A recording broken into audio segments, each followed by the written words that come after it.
ಕರ್ನಾಟಕದ ಕಾಲಜ್ಞಾನಿ ರಾಜ ಋಷಿ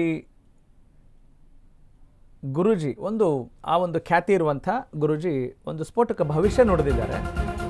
ಅಂದರೆ ಬೇರೆ ಎಲ್ಲೋ ಇಲ್ಲ, ನಮ್ಮಲ್ಲೇ ಇರುವಂಥ ಒಬ್ಬ ಗ್ಲೋಬಲ್ ಭವಿಷ್ಯ ಹೇಳುವ ಕಾಲಜ್ಞಾನಿ ಅವರು ಇತ್ತೀಚೆಗೆ ಬಹಳಷ್ಟು ಈ ಮೂಲಕ ಸುದ್ದಿಯಲ್ಲಿದ್ದಾರೆ.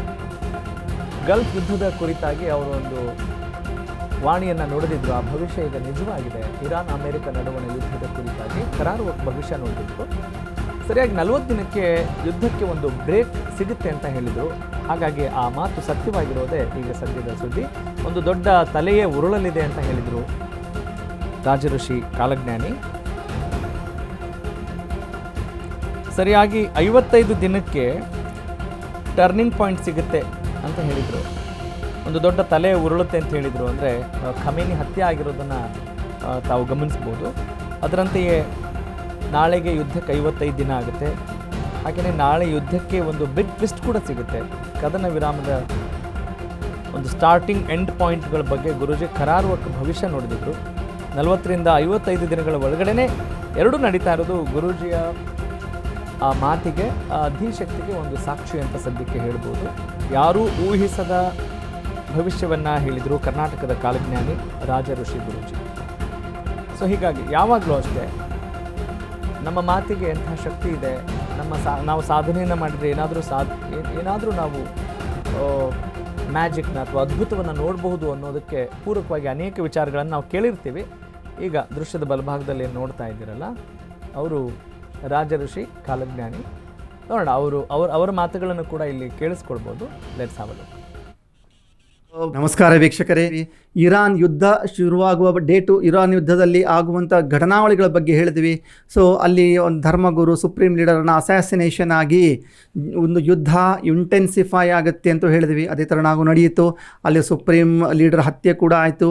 ಅದಲ್ಲದೆ ಅಮೇರಿಕದ ಒಂದು ಎಕ್ಸಾಂಪಲ್ ಕೊಟ್ಟು ಈ ಥರವಾದಂತಹ ಒಂದು ಪರಮಾಣುಗಳು ಪ್ರಯೋಗ ಆಗುತ್ತೆ, ಅದರಿಂದ ಜನಗಳು ಒಂದು ಆತಂಕದಲ್ಲಿ ಬದುಕ್ತಾರೆ ಅಂತ ಹೇಳ್ತೀವಿ. ಸೊ ಅದೇ ಥರನಾಗಿ ಅಮೇರಿಕ ಪರಮಾಣು ಪ್ರಯೋಗದ ಒಂದು ಆತಂಕ ಇಡೀ ಜಗತ್ತಾದ್ಯಂತ ಸುದ್ದಿ ಆಯಿತು. ಅದೇ ಕೂಡ ನಡೆದೋಯ್ತು.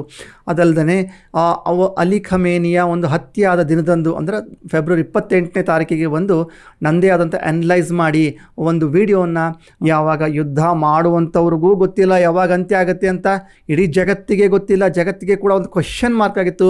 ಪೊಲಿಟಿಕಲ್ ಎನಲಿಸ್ಟ್ಗಳಿಗೆ ಇದು ದೊಡ್ಡದೊಂದು ಚಾಲೆಂಜಿಂಗ್ ಟಾಸ್ಕೇ ಆಗಿತ್ತು.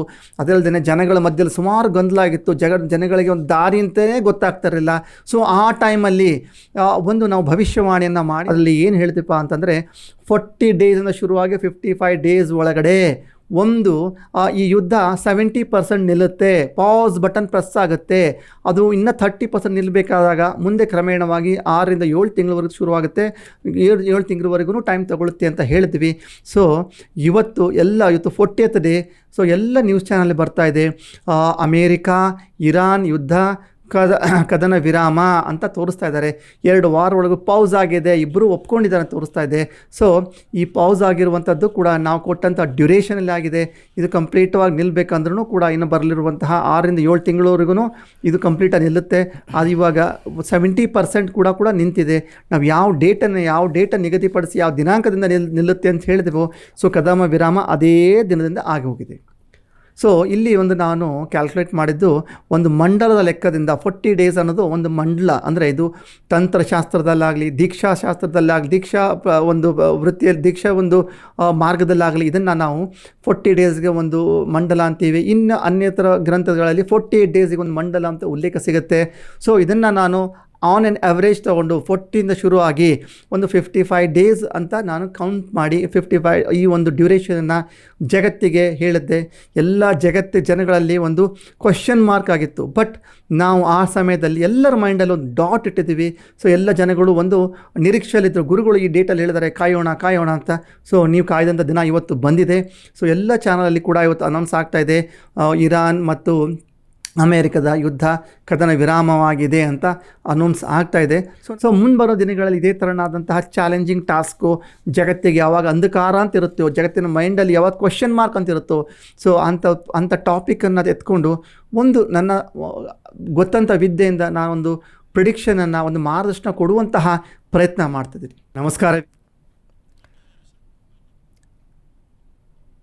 ಓಕೆ, ಕಾಲಜ್ಞಾನಿ ರಾಜಋಷಿ ಗುರೂಜಿ ಈ ಮಾತುಗಳನ್ನು ಆಡ್ತಾ ಇದ್ದಾರೆ. ಅದಕ್ಕೆ ಪೂರಕವಾದಂಥ ಘಟನೆಗಳು ಕೂಡ ಸಂಭವಿಸ್ತಾ ಇದ್ದಾವೆ. ಯುದ್ಧ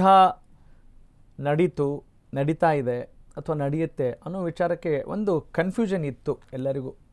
ಆದರೆ ಒಂದು ಭರವಸೆ ಸಿಕ್ಕಾಗ, ಒಬ್ಬ ಜ್ಯೋತಿಷಿ ಅಂತ ಹೇಳಿದರೆ ಬೆಳಕನ್ನು ತೋರಿಸುವನು, ಮಾರ್ಗದರ್ಶಕ ಅಂತ ಹೇಳ್ತೀವಿ. ಹಾಗಾಗಿ ಆತಂಕದಲ್ಲಿರುವಾಗ ಏನಾದರೂ ನಮಗೆ ಪೂರಕವಾಗಿ ಒಳಿತನ್ನು ಆಡಿದ್ದು ನಿಜ ಆದಾಗ ಖಂಡಿತವಾಗ್ಲೂ ನಮಗೆಲ್ಲರಿಗೂ ಕೂಡ ಸಂತೋಷ ಆಗುತ್ತೆ. ಹಾಗಾಗಿ ಆ ನಿಟ್ಟಿನಲ್ಲಿ ಕಾಲಜ್ಞಾನಿ ರಾಜಋಷಿಯವರ ಮಾತು ಈಗ ಸತ್ಯ ಆಗಿದೆ. ಸ್ಕ್ರೀನಲ್ಲಿ ನಾವು ಕೂಡ ತೋರಿಸ್ತಾ ಇದ್ವಿ. ಯಾರಾದರೂ ಆಸಕ್ತರು ಭೇಟಿ ಮಾಡಬೇಕು ಅಂದಲ್ಲಿ ಖಂಡಿತವಾಗ್ಲೂ ಭೇಟಿ ಮಾಡ್ಬೋದು. ಎಸ್, ಬಹಳಷ್ಟು ಅಪ್ಡೇಟ್ಸ್ನ ತಾವೆಲ್ಲರೂ ಕೂಡ ಗಮನಿಸಿದ್ರಿ.